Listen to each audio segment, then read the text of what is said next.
তো এই যে ছাদে জামা কাপড় কাচতে চলে এসেছি, কারণ আমাদের ছাদে প্রচণ্ড রোদ্দুর পড়ে। রোদ্দুর থাকার কারণে বেলায় একদমই কাজ করা যায় না, তাই জামা কাপড় সব কেচে নিচ্ছি। আগে কাচা ধোয়াটা করে নিচ্ছি, তারপরে ঘর-টর পরিষ্কার করব।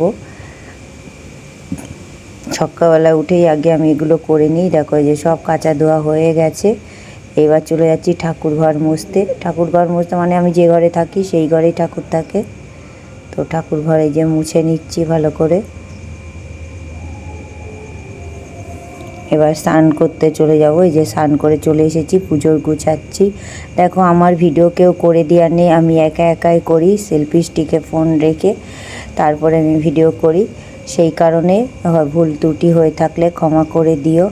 কারণ সব প্রথম থেকে লাস্ট পর্যন্ত সব কিছু করতে পারি না, হয়তো কিছুটা কেটে কেটে যায়, তাই সবার কাছে ভুল ত্রুটি হয়ে থাকলে ক্ষমা চেয়ে নিচ্ছি। তো আমার এই যে পুজো হয়ে এসছে, এবার চলে আসবো রান্নাঘরে।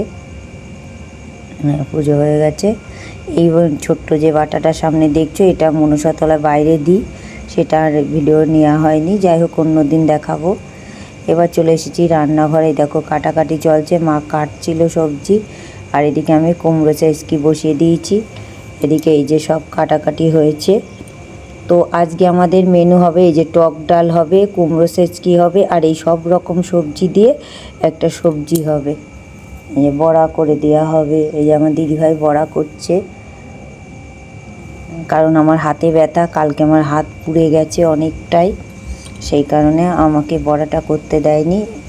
এই যে মা আর আমি রান্না করছি। তো মা কড়াইতে প্রথমে কষাচ্ছিল, হচ্ছে না বলেই বড় গামলাটাই দিয়েছি। তো ভিডিওটা কেমন লাগলো অবশ্যই জানিও।